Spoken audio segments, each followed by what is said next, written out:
তুর্য অন্যমনস্ক হয়ে ঘরের চৌকাঠের উপরে বসে আছে। সে গ্রামের একটা দোকান থেকে ফুল চার্জ করে এনেছিল, আর এরপর থেকে পুরনো ছবি দেখে তার সময় কাটছে। তার মনোযোগ ভাঙল অরুণিকার পায়ের শব্দে। সে লাফিয়ে লাফিয়ে তার দিকে এগিয়ে আসছে। তুর্য অরুণিকাকে তার পাশে বসে দিয়ে বলল, একটা গান শুনবে? অরুণিকা ফের করে তুর্যের দিকে তাকিয়ে রইল। সে যদি এখন মাথা নাড়িয়ে না বলে, তুর্য তবুও গান শোনাবে। কারণ এই কয়েকদিনে যতবারই তুর্য প্রশ্ন করেছে, ততবারই অরুণিকা কোনো আগ্রহ দেখায়নি। কিন্তু তুর্য ঠিকই গান গেয়েছিল। আজও এর ব্যতিক্রম হলো না। সে কণ্ঠে গান ধরল। 10 মাস 10 দিন ধরে গর্ভধারণ, কষ্টে তীব্রতায় করেছে আমার দারণ। হঠাৎ কোথায় না বলে হারিয়ে গেল, জন্মান্তরের বাঁধন কোথায় হারালো। সবাই বলে ওই আকাশে লুকিয়ে আছে, খুঁজে দেখো পাবে দূর নক্ষত্রের মাঝে। রাতে তারা আমায় কি তুই বলতে পারিস, কোথায় আছে কেমন আছে মা? ভোরের তারা রাতে তারা মাকে জানিয়ে দিস, অনেক কেঁদেছি আর কাঁদতে পারি না। তুর্য পুরো গান শেষ করতে পারল না। ফুপিয়ে ওঠা দীর্ঘ শ্বাস ছেড়ে অরুণিকার দিকে তাকিয়ে মুচকি হাসলো। অরুণিকা গাড়ে হাত দিয়ে নিচের দিকে তাকিয়ে পিঁপড়াদের খেলা দেখছিল। তুর্য অরুণিকার মনোযোগ কেড়ে নিয়ে বলল, তোমাকে একটা ছড়া শিখাবো, আমার কাছে আসো। অরুণিকা বাধ্য মেয়ের মতো তুর্যের কাছে এলো। তুর্য অরুণিকাকে তার পায়ের উপর বসিয়ে বলল, আমি যা বলবো তাই বলবে, ঠিক আছে? অরুণিকা মাথা নাড়ল। তুর্য মাথা দুলিয়ে হাত নেড়ে নেড়ে বলতে লাগলো, টুইঙ্কেল টুইঙ্কেল লিটল স্টার। অরুণিকাও তুর্যের মতো মাথা নেড়ে হাত দুলিয়ে ছড়াটি তার মুখে মুখে বলতে লাগলো। ছড়া শেষ করে তুর্য বলল, তোমাকে অরুণিকা নামটা কে দিয়েছে বলতো? অরুণিকা মুখে চিন্তার ছাপ এনে কিছু একটা ভাবলো, তারপরে বলল, সবাই। তুর্য হেসে বলল, অরুণিকা নামটা আমার ভালো লাগছে না, আমি তোমাকে অরুণিকা ডাকবো না, আজ থেকে তোমার নাম। তুর্য কিছুক্ষণ ভেবে বলল, টুইঙ্কেল। অরুণিকা আমাকে হাত চেপে হাসলো। তার হাসিটা তুর্যের ভালোই লাগলো, আর সাথে সাথে তার ছোট বোনের কথা মনে পড়ে গেল। মা এইভাবেই তার পাশে বসে তার ছোট বোনকে ছড়া শিখাতো। হঠাৎ পিছন থেকে ইভান এসে বলল, তুর্য তুই সকালে নাস্তা করিসনি? টুইঙ্কেলের জন্য রেখে দিয়েছি, ও তো আবার দুপুরে মোটা চালের ভাত খেতে পারবে না। ইভান ভ্রু কুঁচকে বলল, টুইঙ্কেল? তুর্য ইশারায় অরুণিকাকে দেখিয়ে দিয়ে বলল, এই পিচ্ছিটাই এখন থেকে আমার twinkle, twinkle little star. Ivan বিরক্তি সুরে বলল, ওর প্রতি তোদের এত দুর্বলতা কেন? আর দিন রাত ওর পিছনে ব্যস্ত, এখন তুই আর ইভানও। ওর জায়গায় যদি আমার বোন থাকতো, তাহলে কি তুই এইভাবে বলতে পারতি? ও ভাই হারিয়েছে, আমি যদি না থাকতাম, আমার বোন যদি বেঁচে থাকতো, তাহলে কি তুই এমন করতি? তুই আর আহনাফ ওকে একটু বেশি বিরক্ত করিস। ইভান চুপ করে রইল। অরুণিকার সাথে চেঁচামেচি করার আহনাফের যথেষ্ট কারণ আছে, আর তারা চাচাতো ভাই বোন, একই পরিবারে বেড়ে উঠেছিল, তাই তাদের মধ্যে ছোটখাটো মারামারি লেগেই থাকতো। কিন্তু ইভানের তো অরুণিকার প্রতি বিরক্ত হওয়ার কোনো যৌক্তিক কারণ নেই। ইভান শুধু শুধুই কেন মেয়েটাকে বকে, তা সে নিজেও বুঝতে পারে না। আর অরুণিকা ইভানকে প্রচন্ড ভয় পায়। কিছুক্ষণ আগে ইভানকে এদিকে আসতে দেখে সে তুর্যের হাত খামচে ধরে চোখ বন্ধ করে ফেললো, আর এমন অভিনয় করছে যেন মনে হবে সে ঘুমিয়ে আছে। ইভান অরুণিকার দিকে এক নজর তাকিয়ে তার ছেলে সুরে বলল, ড্রামা কুইন। ইভান চলে যাওয়ার পর তুর্য বলল, বাঘ চলে গেছে, এখন চোখ খুলতে পারো। অরুণিকা এক চোখ খুলে দেখলো ইভান নেই। তারপর বলল, বাঘ কি? তুর্য মোবাইলে বাঘের ছবি বের করে দেখিয়ে বলল, এটা হচ্ছে বাঘ। অরুণিকা হেসে বলল, রয়্যাল বেঙ্গল টাইগার। উপস, তুমি তো দেখছি বাঘ চিনো। হ্যাঁ, চিড়িয়াতে দেখেছি, বাবা বলেছিল ওটা টাইগার। চিড়িয়াখানা শব্দটা অরুণিকার মনে থাকে না, তাই সে চিড়িয়াখানার পরিবর্তে চিড়িয়া বলে। এদিকে দুপুরে খাবারের সময় ইভান খেয়াল করলো অরুণিকা তার কাছ থেকে নিজেকে আড়াল করার চেষ্টা করছে, আর সকাল থেকে তার সামনে আসেনি। অরুণিকা ইভানকে ভয় পেলেও অন্তত এমন ভাবে কখনো নিজেকে গুটিয়ে রাখেনি। কিন্তু আজ এমন ভাবে ভয় পাচ্ছে একদম চোখের দিকেও তাকাতে পারছে না। ইমন অরুণিকার শুকনো মুখের দিকে তাকিয়ে বলল, তুমি এভাবে লুকিয়ে আছো কেন? কি ব্যাপার? ইমনের কথা শুনেই সবাই অরুণিকার দিকে তাকালো। অরুণিকা এবার কাঁদো কাঁদো মুখে আরাফের পিছনে লুকিয়ে গেল। ইভান থতমত খেয়ে বসে আছে আর তুর্য হাসি চাপানোর চেষ্টা করছে। ইভান তুর্যের মুখের দিকে তাকিয়ে রাগী কণ্ঠে বলল, তুই ওকে কি বলছিস বল। তুর্য মুখ বাঁকিয়ে বলল, তুই নিজেই জিজ্ঞেস কর। জিজ্ঞেস কর। তারপর তুর্য অরুণিকাকে বলল, টুনকের কেঁদো না, তুমি চুপচাপ খেয়ে নাও, নয়তো আমি কি বলেছি মনে আছে? অরুণিকা আরাফের পিছনে বসে ফুপিয়ে উঠল। আরাফ তাকে সামনে টেনে এনে বলল, কি হয়েছে অরু, তুমি ভয় পাচ্ছ কেন? অরুণিকা ইভানকে দেখিয়ে দিয়ে বলল, তুর্য বলেছি আমি খাওয়া দাওয়া না করলে টাইগার এসে আমাকে খেয়ে ফেলবে। ইভান অবাক হয়ে বলল, টাইগার কে? অরুণিকা আরাফের দিকে তাকিয়ে বলল, ওই ছেলেটা টাইগার, ওকে বললো আমাকে খেয়ে ফেললে আমি ওর পেট ছিদ্র করে বের হয়ে যাব। অরুণিকার কথায় সবাই হেসে উঠল। ইভান দাঁতে দাঁত চেপে বলল, একটা চড় মেরে তোমার কটা দাঁত আছে সব ফেলে দেবো, খাও ফাজিল মেয়ে। ইভানের এক ধমকে অরুণিকা ঠোঁট ফুরিয়ে কেঁদে দিল।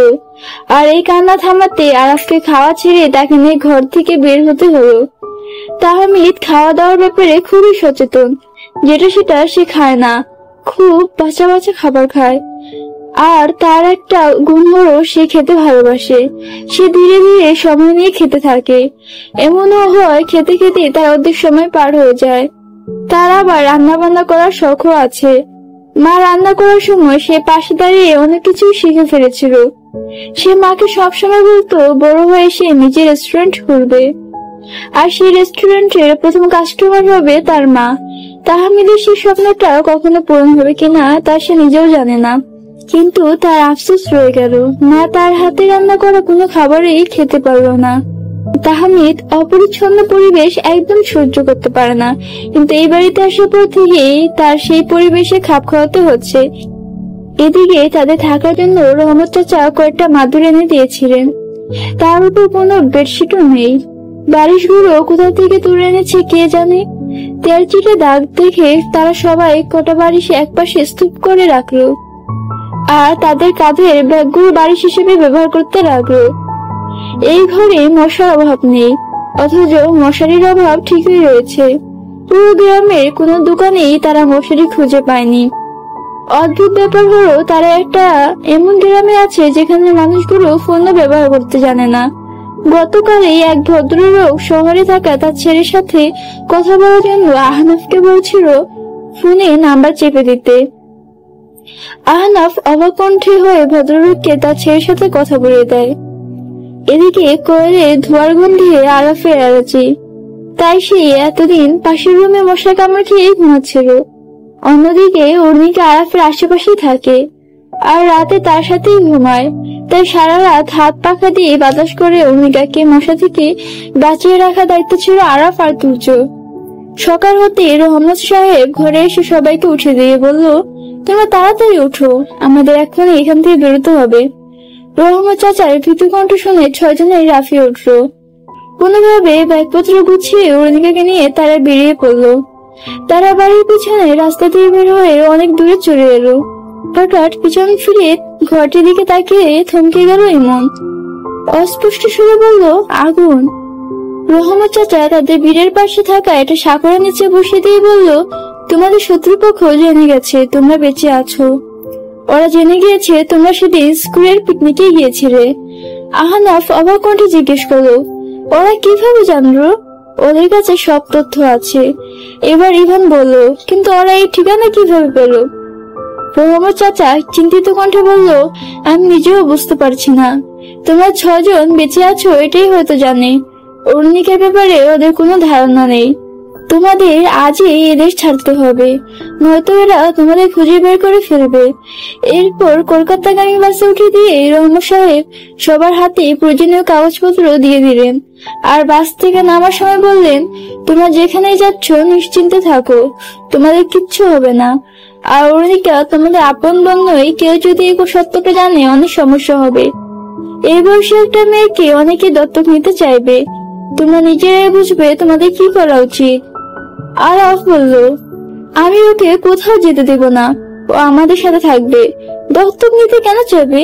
সমাজটা এমনই, যেখানে বাবা মার কাছে সন্তান ভাগাভাগি হয়ে যায়, সেখানে তোমাদের সাথে তো রক্তে কোনো সম্পর্ক নেই। তাহলে কিভাবে পারবে ওকে নিজেদের কাছে আগলে রাখতে? তবে চিন্তা করো না, আমি এর সমাধান করে রেখেছি, বাকিটা আল্লাহর ইচ্ছা। আরাফ শক্ত করে অরুণিকাকে জড়িয়ে ধরলো। অরুকে সে কোথাও যেতে দিবে না। আহনাফ আর অরুণিকা ছাড়া তার আর কোনো আত্মীয় নেই। অরুণিকাকে হারিয়ে ফেলে সে আরো অসহায় হয়ে পড়বে। এদিকে আহনাফ সবসময় অরুণিকার উপর ক্ষিপ্ত থাকলেও রহমত চাচার কথা শুনে তার মুখটা একদম ফ্যাকাশে হয়ে গেছে।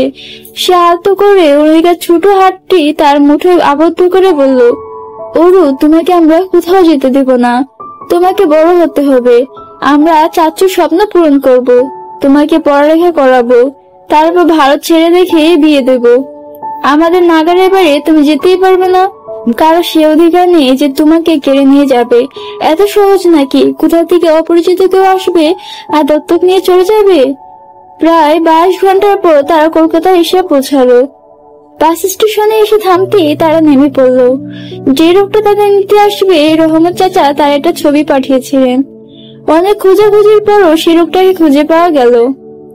তিনি নিজের পরিচয় দিলেন সালেহ আলী নামে। এরপর সালেহ আলী আরো 1 ঘন্টার পথ পাড়ি দিয়ে তাদের নিয়ে এলো একটা মহল্লায়। এত মানুষের ভিড় দেখে অরুণিকা খুব আনন্দ লাগছিল।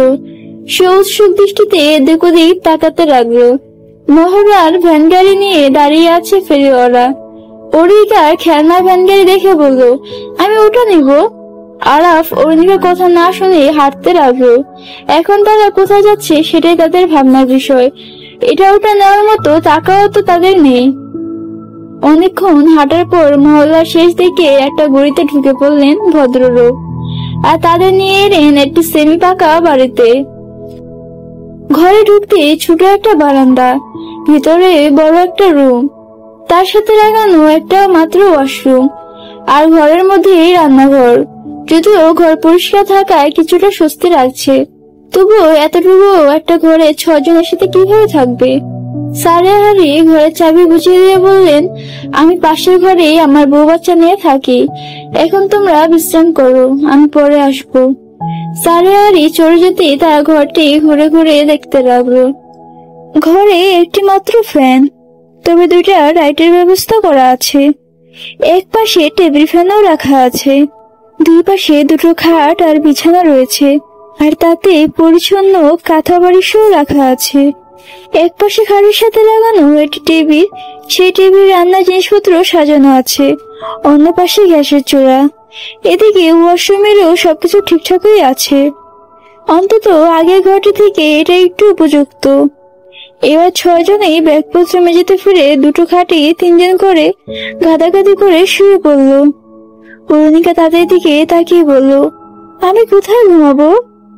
ইভান বাইরে দেখিয়ে দিয়ে বলল, সামনে একটা বারান্দা আছে, তুমি ওখানে ঘুমাবে। অরুণিকা ইভানের কথা শুনে ধীর পায়ে সামনে গিয়ে উঁকি মেরে বারান্দা দেখে এলো। তারপর এক দৌড়ে ঘরে ঢুকে বলল, ওখানে অনেক অন্ধকার, আমার ভয় লাগবে। আহনাফ বিছানা ছেড়ে উঠে বলল, আমি আর আরাফ নিচে থাকতে পারবো। ইমন হেসে বলল, বাহ, কি মায়া। ইমন ইভান আর তাহমিদকে বিছানা থেকে উঠে দিয়ে অরুণিকাকে সে খাটে বসে দিয়ে বলল, এটা পুরোটাই তোমার দখলে, আর পাশেরটা আমরা ভাগাভাগি করে নেব। অরুণিকা খুশি হয়ে হাত পা মেরে বিছানা শুয়ে মিষ্টি হাসি দিয়ে বলল, আমি মাঝখানে থাকবো, আমার এই পাশে বাবা আর এই পাশে মা থাকবে। অরুণিকার এমন কথায় মুহূর্তে পরিবেশটা থমথমে হয়ে গেল।